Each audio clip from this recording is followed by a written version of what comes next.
മരമടി ഉത്സവത്തിനായി കാത്തിരിക്കുകയാണ് ജില്ലയിലെ കർഷകർ. 60 വർഷമായി മുടങ്ങാതെ നടന്നു വന്നിരുന്ന കാർഷിക ഉത്സവമാണ് മരമടി.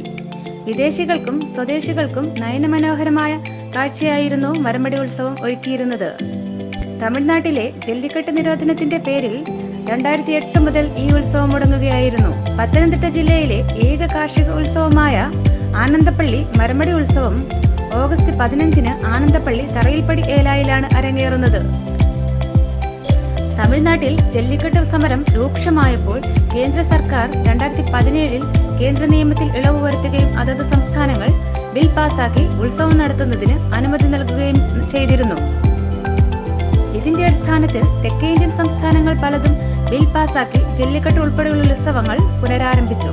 എന്നാൽ കേരള സർക്കാർ ഉത്സവ ബില്ലിന് വേണ്ടിയുള്ള കർഷകരുടെ നിരന്തരമായ അഭ്യർത്ഥന അവഗണിക്കുകയായിരുന്നു. SNN news, Pathanamthitta.